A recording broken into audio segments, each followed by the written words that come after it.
কাপড় ছিল না শরীরে, কিভাবে ওনারে টর্চার করে মারছে।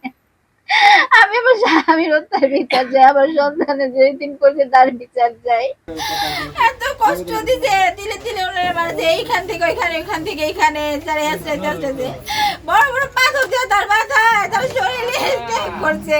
আমি কোনো মানুষ সহ্য করতে পারে না এরকম যে আমার সন্তান দিনে রেজিং করেছে। ওটা পরে নেব, পরে ইন্টারভিউ করে নেব। আমার সন্তানে কি দেখবো, আপনার কাছে বিচার চাই। এরকম ভাবে যারা করছে আমি তাকে ফাঁসি চাই, আমার স্বামীর বিচার চাই। সে মানুষ কত ভালোবাসতো, যার আর আজকে রাস্তায় পড়েছে, কোনো মানুষ নেই। তার অনেক কাপড় ছিল না, তার কাপড় ছিল না, তার শরীরের মধ্যে কি করে এরকম করে মারলো। আপনার কাছে বিচার চাই, আপনারা একটু বিচার করেন। কারো বিধবা না করতে পারে, কারো সন্তান না করতে পারে, আমার মধ্যে থেকে বিধবা না হয়। আমার স্বামীর হত্যার বিচার চাই আপনাদের কাছে। ওনার সাথে ওনারা চায় যে ওনার যে চাঁদা দেয়, ওনার দোকান ওনারা নিতে পারে, এর জন্য ওনার প্রতি অনেক দিন ধরে খেপায়। ওনারা মারতে চাইতেছে বহুত দিন ধরে। আমার হাজবেন্ড ব্যবসা করে, এটা কেউ সহ্য হইতেছে না। ওনারা চাইতেছে ওনারে জানি মাসে মাসে দুমতুন দেয়, 2 লাখ করে ওনারে জানি দেয়। আমার হাজবেন্ডেরই চাইতেছে না, উনি নিজে কষ্ট করে, অনেক কষ্ট করে এত দূর আসছে। ওনার ব্যবসাটা ওনারা চাইতেছে না, চায় না উনি ব্যবসা করে আমার ছেলে মেয়ে না আমি থাকতে পারি। এই জন্য আমার হাজবেন্ড এরকম করে যে মিরপুরের মতো ব্যবসা করছে, সেইখানে এইখান থেকে কারণ এইখান থেকে নেই, ওনার কাপড় ছিল না শরীরে, কিভাবে ওনারে টর্চার করে মারছে। আমি আমার স্বামীর হত্যার বিচার চাই, আমার সন্তানের যে দিন করছে তার বিচার চাই। আমি চাই আমার স্বামীর এরকম করছে, আমি তাকে ফাঁসি চাই। আমার যারা বিধবা করছে আমি তাকে ফাঁসি চাই। এরকম শাস্তি দিতে হইব জানি দিতে পারে, আর করে এরকম বিধবা না হয়, কে জানি সন্তান আর না হয়, বাপ আর না হয়।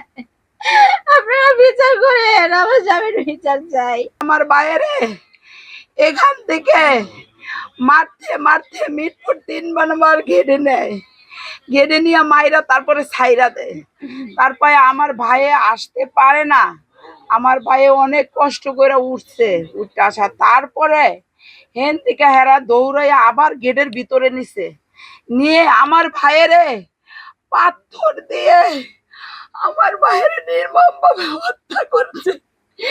আমার বাইরে চলঙ্গ কইরা বুকের উপরে পাড়া দিয়া যাতাম, বুকের উপরে অনেক অত্যাচার করে। আমার ভাইয়ের হত্যার বিচার চাই, ফাঁসি চাই।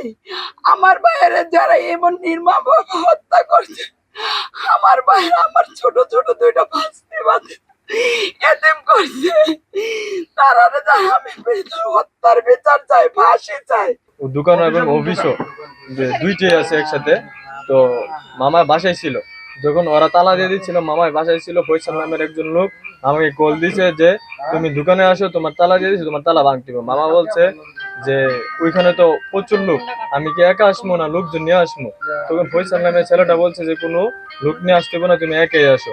তখন মামা মিটফুট ওইখানে গেছে, যাওয়ার পরে মামার দোকানের তালা নিজেই খুলছে। খোলার পরে যারা নাকি এই হত্যাকাণ্ড ঘটাইছে ওরা এই দোকানে আইসে মামার জিজ্ঞেস করতেছিল যে তুই দোকানের তালা খুলছিস কি, আমাদের পারমিশন না নেই? মামা বলছে যে আমার দোকানের তালা আমি খুলবো, কার কাছ থেকে পারমিশন নেবো?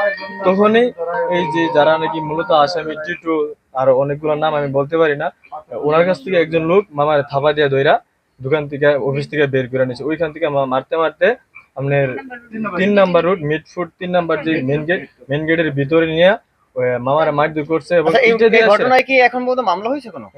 জি মামলা হয়েছে। এইরকম মানুষ যে মানুষে মারে এরকম আমার জীবনে আমি দেখি না। আমি ডক্টর ইউনূসের কাছে এই সূক্ষ্ম বিচারটা চাই, যেন সে দ্রুতভাবে স্বচ্ছ বিচারটা করে।